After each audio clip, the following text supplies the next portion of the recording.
नमस्कार, मैं शिवानी। बिहारी न्यूज़ में आपका स्वागत है। आज है 12 जून, दिन गुरुवार। खबरों की ओर बढ़ने से पहले एक नज़र डालते हैं आज की टॉप हेडलाइंस पर। अब वंशावली के लिए नोटरी का हलफनामा भी होगा मान्य। वंशावली प्रमाणन में नहीं होगी अनावश्यक देरी।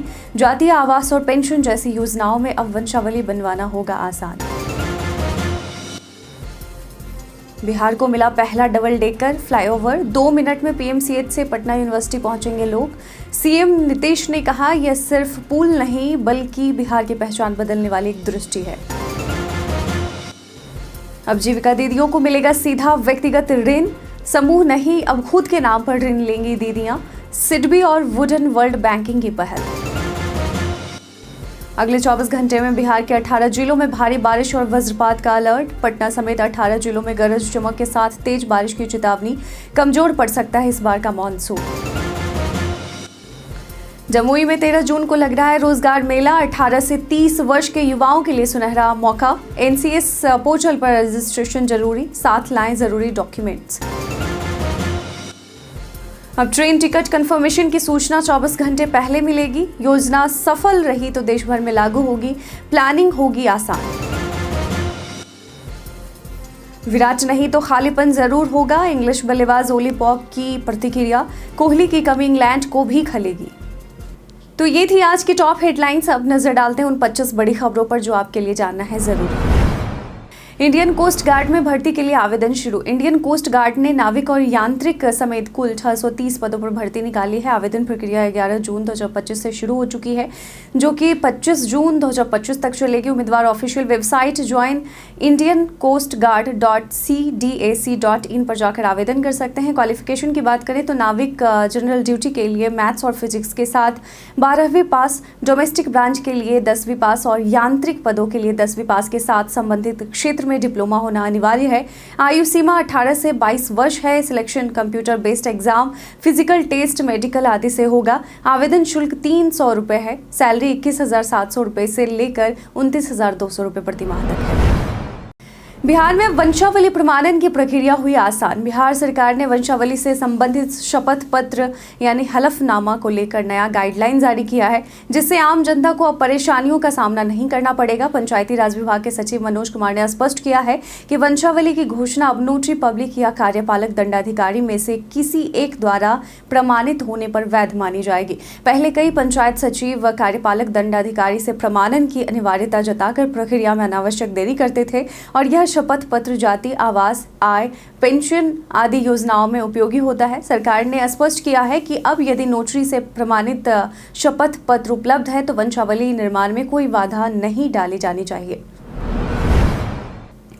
बाढ़ राहत में त्वरित रिस्पांस और तटबंधों की सतत निगरानी के निर्देश। बाढ़ पूर्व तैयारियों की समीक्षा बैठक में आपदा प्रबंधन विभाग के अपर मुख्य सचिव प्रत्यय अमृत ने निर्देश दिया है कि तटबंधों की नियमित निगरानी की जाए और राहत एवं बचाव कार्यों में रिस्पांस टाइम न्यूनतम किया जाए। बैठक में 16 बाढ़ प्रभावित जिलों के डीएम शामिल हुए। 14 से 15 जून से संभावित मानसून को देखते हुए तैयारी पूरी करने, बांधों का पुनः निरीक्षण करने, त्रुटियों को शीघ्र सुधारने और सभी आवश्यक संसाधनों जैसे नाव, राहत सामग्री, दवा, चारा आदि की उपलब्धता सुनिश्चित करने को कहा गया है। साथ ही राहत केंद्र, मेडिकल कैंप, सामुदायिक रसोई आदि का भौतिक निरीक्षण करने और जनता को लगातार जागरूक करने के निर्देश दिए गए हैं। ऑनलाइन बुकिंग करने से वाल्मीकि टाइगर रिजर्व का मजा होगा दुगना। वाल्मीकि नगर टाइगर रिजर्व में देश विदेश से बड़ी संख्या में पर्यटक शांत प्राकृतिक वातावरण और जंगल सफारी का आनंद लेने आते हैं। यहाँ की प्रसिद्धि तेजी से बढ़ रही है, जिससे प्रतिदिन पर्यटकों की संख्या में इजाफा हो रहा है। टाइगर रिजर्व में जंगल सफारी के लिए अब ऑनलाइन बुकिंग अनिवार्य हो गई है, क्योंकि ऑनलाइन बुकिंग न होने की स्थिति में पर्यटकों को ऑफलाइन टिकट के लिए लंबा इंतजार करना पड़ सकता है। ऑनलाइन बुकिंग कर आप इन परेशानियों से बच सकते हैं। आपका जो मजा है वाल्मीकि नगर टाइगर रिजर्व घूमने का, वो दुगना हो सकता है। वाल्मीकि नगर वन क्षेत्र पदाधिकारी श्रीनिवासन नवीन के अनुसार ऑनलाइन बुकिंग से समय की बचत होती है और सुविधाएं भी सुगमता से मिलती हैं। अब 24 घंटे पहले मिलेगा टिकट कंफर्मेशन का अपडेट। जी हाँ, वेटिंग लिस्ट वाले यात्रियों को ट्रेन टिकट कंफर्म होने की जानकारी ट्रेन के रवाना होने से सिर्फ 4 घंटे पहले नहीं बल्कि 24 घंटे पहले मिल सकेगी। रेलवे ने यह नई सुविधा यात्रियों की सुविधा के लिए बीकानेर डिवीजन में पायलट प्रोजेक्ट के रूप में शुरू कर दी है। इसका मकसद यात्रियों को अपनी यात्रा की बेहतर योजना बनाने में मदद देना है। अभी टिकट कंफर्मेशन में अनिश्चितता रहती थी, जिससे यात्रियों को परेशानी होती थी। हालांकि टिकट रद्द करने की नीति में कोई बदलाव नहीं किया गया है। यदि यह प्रयोग सफल रहा तो इसे देश भर में लागू किया जाएगा। यात्रियों से सुझाव भी मांगे गए। 6000 से अधिक शिक्षकों ने ट्रांसफर का आवेदन लिया वापस। राज्य के 6390 सरकारी विद्यालयों के शिक्षकों ने स्थानांतरण का आवेदन वापस ले लिया है। शिक्षा विभाग ने उन्हें यह अवसर प्रदान किया था ताकि जो शिक्षक वर्तमान विद्यालय में ही कार्यरत रहना चाहते हैं वे अपना आवेदन वापस ले सके। इनमें 5083 शिक्षक ऐसे हैं जिन्हें अब तक नया विद्यालय आवंटित नहीं हुआ था, जबकि 1307 को विद्यालय मिल चुका था। सबसे अधिक आवेदन दरभंगा और पश्चिमी चंपारण, जहां 331 शिक्षक ने आवेदन वापस लिए हैं, और इसके बाद मुजफ्फरपुर जहां 324 और समस्तीपुर जहां 277 का स्थान रहा। और आवेदन वापसी से संबंधित जिलों में रिक्तियां बढ़ेंगी, जिससे अन्य शिक्षकों को अवसर मिलेगा। जीविका दीदियों को सिडबी से मिलेगा व्यक्तिगत ऋण। सिडबी और वुडन वर्ल्ड बैंकिंग अब जीविका दीदियों को व्यक्तिगत रूप से 50,000 से 2 लाख तक का ऋण उपलब्ध कराएंगे, जिससे वे आत्मनिर्भर बन सकें। पहले दीदियों को केवल समूह के माध्यम से ऋण मिलता था, लेकिन अब वे स्वयं के रोजगार और जैसे सिलाई, पशुपालन, दुकानदारी, कृषि और खाद्य प्रसंस्करण आदि के लिए सीधे ऋण ले सकेंगी। और यह ऋण 10% ब्याज दर पर मिलेगा, जिसमें 2% समूह के पास रहेगा। और इस पहल की घोषणा राज्य स्तरीय कार्यशाला में हुई, जहां सिडबी और वुडन वर्ल्ड बैंकिंग के वरिष्ठ अधिकारियों ने इसे महिलाओं की आर्थिक भागीदारी बढ़ाने की दिशा में बड़ा कदम बताया।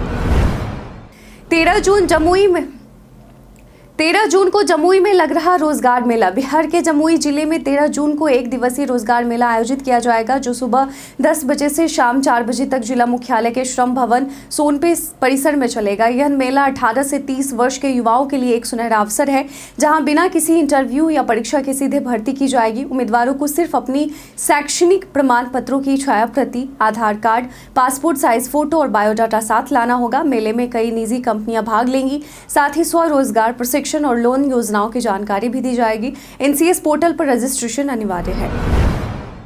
डबल डेकर फ्लाईओवर बिहार की पहचान बदलने वाली एक दृष्टि। सीएम नीतीश कुमार ने पटना में बिहार के पहले डबल डेकर फ्लाईओवर का उद्घाटन करते हुए कहा कि यह सिर्फ पुल नहीं बल्कि एक तकनीक, प्रबंधन और सौंदर्य का संगम है, जो बिहार की पहचान बदलने वाली एक दृष्टि है।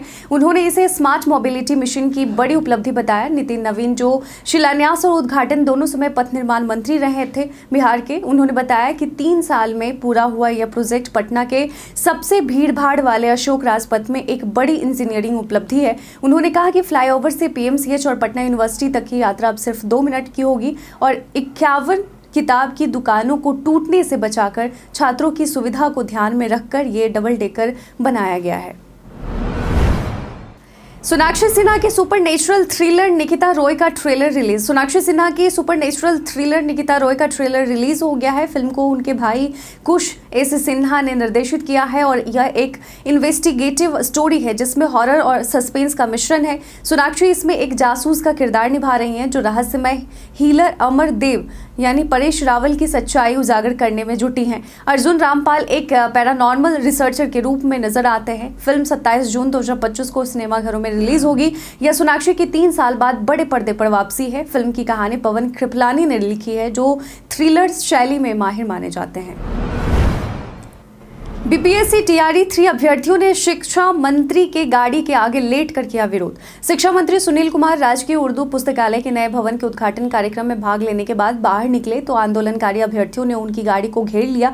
कई अभ्यर्थी उनकी गाड़ी के आगे लेट गए और सप्लीमेंट्री रिजल्ट जारी करो के नारे लगाने लगे। स्थिति तनावपूर्ण हो गई और मंत्री को भीड़ के बीच से किसी तरह बाहर निकाला गया। अभ्यर्थियों की मांग है कि जो चयनित शिक्षक ज्वाइनिंग नहीं लेंगे उनके खाली पदों पर भर्ती के लिए सप्लीमेंट्री रिजल्ट जारी किया जाए। सरकार की चुप्पी से अभ्यर्थियों में आक्रोश है। मखाना विकास संबंधी नीतीश मिश्रा के सुझाव पर केंद्र की मुहर। केंद्र सरकार ने बिहार के उद्योग मंत्री नीतीश मिश्रा के मखाना विकास संबंधी सुझावों को स्वीकार कर लिया है। नीतीश मिश्रा ने 8 अप्रैल 2025 को केंद्रीय कृषि मंत्री शिवराज सिंह चौहान को पत्र लिखकर मखाना बोर्ड के टर्म्स ऑफ रेफरेंस को लेकर सुझाव दिए थे। उन्होंने मखाना को सुपर फूड बताते हुए इसके प्रसंस्करण उद्योग को बिहार की अर्थव्यवस्था के लिए महत्वपूर्ण बताया था। इसके जवाब में केंद्रीय मंत्री ने पत्र लिखकर जानकारी दी कि उनके सुझावों को मखाना बोर्ड के कार्यक्रमों में शामिल किया जा रहा है। सरकार ने मखाना किसानों को प्रशिक्षण, सहायता और विपणन के लिए बोर्ड गठन की प्रक्रिया शुरू की है। मुख्यमंत्री ने पटना मेट्रो का निरीक्षण कर दिए समयबद्ध पूर्णता के निर्देश। मुख्यमंत्री नीतीश कुमार ने बुधवार यानी बीते दिन पटना मेट्रो रेल परियोजना के निर्माण कार्यों का जायजा लिया और मलाही पकड़ी एवं भूतनाथ मेट्रो स्टेशन का स्थल निरीक्षण किया। उन्होंने अधिकारियों को निर्देश दिया कि निर्माण कार्य में तेजी लाई जाए और परियोजना को समय पर पूरा किया जाए ताकि आमजन को आवागमन में सुविधा हो। नगर विकास विभाग के सचिव अभय कुमार सिंह ने प्रायोरिटी कॉरिडोर की प्रगति और सुविधाओं की जानकारी दी। मलाही पकड़ी से पाटलिपुत्र बस टर्मिनल तक 6.20 किलोमीटर लंबी मेट्रो लाइन 15 अगस्त 2025 तक शुरू करने का लक्ष्य है, जिसके लिए 115.10 करोड़ रुपए की राशि स्वीकृत की गई है। क्या आपका पावर बैंक धीरे धीरे फोन को कर रहा है खराब? जी हाँ, पावर बैंक आज के समय में बेहद जरूरी डिवाइस बन चुका है, खासकर यात्रा के दौरान। लेकिन क्या यह पूरी तरह सुरक्षित है? यह जानना जरूरी है, क्योंकि गलत पावर बैंक या गलत तरीके से इस्तेमाल से आपके फोन को धीरे धीरे नुकसान हो सकता है। कई पावर बैंक अपनी बताई गई क्षमता से कम आउटपुट देते हैं और अगर उनकी वोल्टेज सप्लाई अस्थिर हो तो फोन की बैटरी कमजोर हो सकती है। लोकल या नकली पावर बैंक फटने का भी खतरा रखते हैं, इसलिए ब्रांडेड और BIS सर्टिफाइड पावर बैंक चुनें। समय समय पर उसकी हालात जांचें और सावधानी से उपयोग करें। अगले 24 घंटे में 18 जिलों में भारी बारिश और वज्रपात का अलर्ट। बिहार में मानसून की एंट्री 13 से 15 जून के बीच होने की संभावना है। अगले 24 घंटों में राज्य के 18 जिलों में जोरदार बारिश, मेघ गर्जन और वज्रपात की चेतावनी मौसम विभाग ने जारी की है। इनमें पटना, भागलपुर, पूर्णिया, दरभंगा, पूर्वी पश्चिमी चंपारण समेत अन्य जिले शामिल हैं। हालांकि इस साल मानसून कमजोर रहने की संभावना है और औसत से कम बारिश हो सकती है। ऐसे में किसानों को वैकल्पिक उपाय अपनाने की सलाह दी गई है। बारिश कम होने से धान जैसी वर्षा आधारित फसलों पर असर पड़ सकता है, लेकिन सिंचाई की बेहतर व्यवस्था से नुकसान को कम किया जा सकता है। मस्तिष्क ज्वर, समय पर पहचान और इलाज से बच सकती है जान। जी हाँ, जून का महीना चल रहा है। ऐसे में मस्तिष्क ज्वर जैसे चमकी बुखार या दिमागी बुखार या AES से ग्रसित होने की संभावना बढ़ जाती है, जो एक खतरनाक बीमारी है जो मुख्यतः बच्चों को प्रभावित करती है। इसके प्रमुख लक्षणों में तेज बुखार, सर दर्द, अर्धचेतना या बेहोशी, हाथ पैर में थरथराहट, मानसिक एवं शारीरिक असंतुलन और शरीर के किसी हिस्से में लकवा या अकड़न शामिल है। और यह स्थिति गंभीर हो सकती है और समय पर इलाज न मिलने पर जानलेवा भी हो सकती है। और ऐसे में लक्षण दिखते ही तुरंत चिकित्सकीय सहायता लें। आपात स्थिति में निःशुल्क एम्बुलेंस सेवा 102 पर, जो कि टोल फ्री है, उसका उपयोग करें। समय पर इलाज से जीवन बचाया जा सकता है। अवैध स्पिरिट के खिलाफ बिहार पुलिस की बड़ी कार्रवाई। बिहार पुलिस ने औरंगाबाद जिले के बारून थाना क्षेत्र में अवैध शराब के खिलाफ बड़ी कार्रवाई की है। पुलिस ने छापेमारी कर 1560 लीटर स्पिरिट, 36 लीटर विदेशी शराब तथा एक पिकअप वाहन जब्त किया है। इस दौरान एक अभियुक्त को भी मौके से गिरफ्तार किया गया। बताया जा रहा है कि यह स्पिरिट अवैध रूप से शराब निर्माण हेतु उपयोग की जा रही थी। पुलिस ने गिरफ्तार अभियुक्त से पूछताछ शुरू कर दी है और पूरे नेटवर्क की जांच की जा रही है। इस कार्रवाई से अवैध शराब कारोबारियों में हड़कंप मच गया है। अब नहीं कर पाएंगे AC को 20 डिग्री से नीचे सेट। जी हाँ, ग्लोबल वार्मिंग और बिजली की खपत को रोकने के लिए केंद्र सरकार नया नियम ला रही है, जिसके तहत भविष्य में कोई भी नया AC 20 डिग्री से अब नहीं कर पाएंगे AC को 20 डिग्री से नीचे सेट। जी हाँ, ग्लोबल वार्मिंग और बिजली की खपत को रोकने के लिए केंद्र सरकार नया नियम ला रही है, जिसके तहत भविष्य में कोई भी नया AC 20 डिग्री सेल्सियस से कम तापमान पर सेट नहीं किया जा सकेगा। और यह नियम घरों, ऑफिस, मॉल, होटल, सिनेमाघरों और गाड़ियों में इस्तेमाल होने वाले सभी AC पर लागू होगा। सरकार का दावा है कि इससे बिजली की बचत होगी, बिल कम आएंगे और पर्यावरण को फायदा होगा। हर 1 डिग्री सेल्सियस तापमान बढ़ाने पर लगभग 6% बिजली की बचत होती है। नियम लागू होने के बाद कंपनियों को तकनीकी रूप से ऐसे AC बनाने होंगे जो 20 डिग्री सेल्सियस से नीचे ना जाएं। इससे पावर ग्रिड पर दबाव भी घटेगा और पावर कट की समस्या कम होगी। विधानसभा चुनाव से पहले सर्वे में तेजस्वी की बढ़त, नीतीश कुमार को झटका। बिहार विधानसभा चुनाव से पहले आया ओपिनियन पोल के नतीजे में चौंकाने वाले रुझान सामने आए हैं। पोल ट्रैकर द्वारा 15 मार्च से 5 जून के बीच कराए गए इस सर्वे के मुताबिक राज्य में तेजस्वी यादव के नेतृत्व वाले महागठबंधन की सरकार बनने की संभावना है। सर्वे में महागठबंधन को 44.2% वोट शेयर के साथ 126 सीटें मिलने का अनुमान है, जो बहुमत से अधिक है। वहीं नीतीश कुमार के नेतृत्व वाले एनडीए को 112 सीटें मिल सकती है। प्रशांत किशोर की जनसुराज पार्टी को केवल 1 सीट मिलने का अनुमान है। इससे संकेत मिलता है कि बिहार में सत्ता परिवर्तन संभव है। वैसे आपको क्या लगता है, कमेंट सेक्शन में लिखकर जरूर बताइए।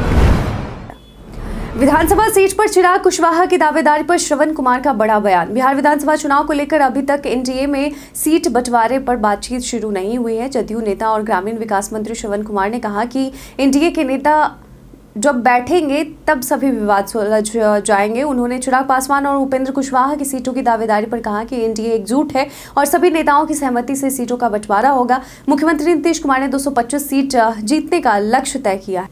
फिलहाल जदयू और बीजेपी 100 से ज्यादा सीटों पर लड़ सकती है, जबकि बाकी सीटें छोटे दलों को मिलेगी। बातचीत जून-जुलाई में संभावित है। बिहार की असली लड़ाई सिर्फ एनडीए से होगी।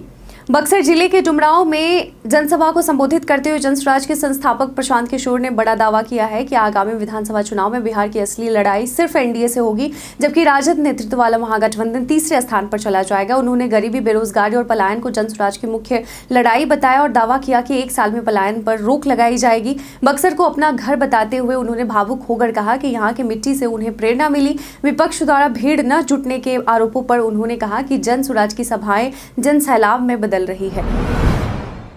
मंगल पांडे का बयान, गरीबी से मुक्ति की ओर बिहार। स्वास्थ्य मंत्री मंगल पांडे ने बताया कि सुशासन, कानून के राज और एनडीए सरकार की सतत विकास नीतियों के कारण बिहार में पिछले 1 दशक में 3.77 करोड़ लोग 3,77,00,000 लोग गरीबी से बाहर आए हैं। उन्होंने कहा कि भारत अब तेजी से बढ़ती अर्थव्यवस्था और गरीबी नियंत्रण में सबसे सफल देश बन चुका है। आरबीआई के पूर्व गवर्नर सी रंगराजन समिति की रिपोर्ट के अनुसार देश की गरीबी दर 2011-12 में 29.5% से घटकर 2023-24 में 4.9% रह गई है। बिहार में यह दर 69.6% से घटकर 23.3% हो गई है। गरीबी सूचकांक के सभी क्षेत्रों, पोषण, स्वास्थ्य, शिक्षा, स्वच्छता और आवास आदि में उल्लेखनीय सुधार हुआ है।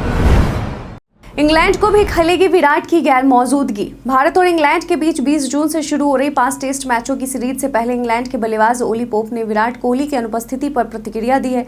पोप ने कहा कि इंग्लिश टीम को भी विराट कोहली की कमी खलेगी, खासकर स्लिप में और उनकी उपस्थिति और मैदान पर उनका जोश। उन्होंने माना कि भारत की युवा टीम में प्रतिभा की कोई कमी नहीं है, लेकिन कोहली जैसे अनुभवी खिलाड़ी की कमी महसूस होगी। पोप ने यह भी कहा कि भारत जैसी मजबूत टीम के खिलाफ सीरीज इस साल के अंत में होने वाले एशियज की तैयारी के लिए अहम साबित होगी। भारत के इतिहास में आज की तारीख कई कारणों से है दर्ज। भारत और पाकिस्तान को परमाणु परीक्षण के कारण G8 के देशों द्वारा ऋण नहीं देने का निर्णय 1998 में लिया। मशहूर भरतनाट्यम नर्तकी और अभिनेत्री पद्मिनी का जन्म 1932 में हुआ। भारतीय सिनेमा की प्रसिद्ध अभिनेत्रियों में से एक श्यामा का जन्म 1935 में हुआ। महात्मा गांधी की जीवनी के लेखक श्री D.G. तेंदुलकर का निधन 1972 में हुआ। संस्कृत के विद्वान और महान दार्शनिक गोपीनाथ कविराज का निधन 1976 में हुआ। और आज ही के दिन विश्व बाल श्रम निषेध दिवस और रूस दिवस के तौर पर मनाया जाता है। प्रधानमंत्री बेरोजगारी भत्ता योजना 2025 के दावे की सच्चाई। हाल ही में एक YouTube चैनल रिजा टेक्नोलॉजी टिप्स द्वारा यह दावा किया गया है कि केंद्र सरकार पीएम बेरोजगारी भत्ता योजना 2025 के तहत बेरोजगारों को 5,000 से 9,000 की आर्थिक सहायता प्रदान कर रही है। हालांकि PIB फैक्ट चेक ने इस दावे को फर्जी करार दिया है। केंद्र सरकार द्वारा ऐसी कोई योजना चलाई नहीं जा रही है जिसका नाम प्रधानमंत्री बेरोजगारी भत्ता योजना हो, और ऐसे भ्रामक दावों से सतर्क रहना आवश्यक है। सरकारी योजनाओं की सही और आधिकारिक जानकारी के लिए myscheme.gov.in पर विजिट करें। और इसी के साथ हम प्रतिदिन आपसे 5 ऐसे जरूरी सवाल और उसके जवाब पूछते हैं जो कि BPSC, बिहार पुलिस दारोगा समेत SSC जैसे अन्य प्रतियोगी परीक्षाओं में काम आएंगे। सवाल इतिहास, बिहार स्पेशल, विज्ञान, करंट अफेयर्स और भूगोल से होते हैं। पूछे गए 5 सवाल में आपने कितना सही उत्तर दिया है यह हमें कमेंट सेक्शन में लिखकर जरूर बताएं। आज का पहला सवाल है, हीराकुंड बांध किस नदी पर बना है? Option A Narmada, option B Godavari, option C Krishna, option D Mahanadi. इसका सही उत्तर है ऑप्शन डी महानदी। आज का दूसरा सवाल है, थिरुकुरुनगुडी मंदिर किस राज्य में स्थित है? Option A Tamil Nadu, option B Andhra Pradesh, option C Kerala, option D Karnataka. इसका सही उत्तर है ऑप्शन ए तमिलनाडु। आज का तीसरा सवाल है, AI तैयारी सूचकांक में भारत का स्थान क्या है? ऑप्शन ए 54वां, ऑप्शन बी 65वां, ऑप्शन सी 68वां, ऑप्शन डी 72वां। इसका सही उत्तर है ऑप्शन डी 72वां। आज का चौथा सवाल है, किस वंश ने वैशाली में विश्व का पहला गणराज्य स्थापित किया? Option A Shakya, option B Malla, option C Lichchhavi, option D Koliya. इसका सही उत्तर है ऑप्शन सी लिच्छवी। आज का पांचवा और आखिरी सवाल है, बिहार में साक्षर भारत मिशन किस वर्ष शुरू किया गया था? Option A 2010, option B 2007, option C 2005, option D 2015। इसका सही उत्तर है ऑप्शन ए 2010। तो बीते दिन हमारे द्वारा पूछे गए सवाल का आप लोगों में से बहुत लोगों ने अपना जवाब में कमेंट सेक्शन में लिख कर दिया था। जिन्होंने हमारे द्वारा पूछे गए सवाल का जवाब दिया उनके नाम है चंदन कुमार, महेश दास, दिलीप कुमार, रविंद्र, मोकाल मुर्मू, आकाश अग्रवाल, राजकिशोर महतो, विद्यासागर, नौशाद रजा, मोहम्मद परवेज, रुपेश कुमार, रंजीत कुमार, अमन कुमार और आकाश अग्रवाल। इसी के साथ बढ़ते हैं आज के सवाल की। और आज का सवाल है कि क्या आपको लगता है कि बिहार अब गरीबी से उबरने की दिशा में ठोस कदम उठा रहा है, गरीबी से उबर रहा है? आप अपना जवाब में कमेंट सेक्शन में लिखकर जरूर बताइएगा। आज के बुलेटिन में बस इतना ही। बिहार के तमाम खबरों के साथ अपडेट रहने के लिए देखते रहें बिहारी न्यूज़। और साथ ही अगर आप यूट्यूब चैनल पर देख रहे हैं तो चैनल को सब्सक्राइब कर लें और साथ ही बेल आइकन दबाना ना भूलिएगा। और अगर आप फेसबुक पेज पर देख रहे हैं तो लाइक और फॉलो करना नहीं भूलिएगा। धन्यवाद।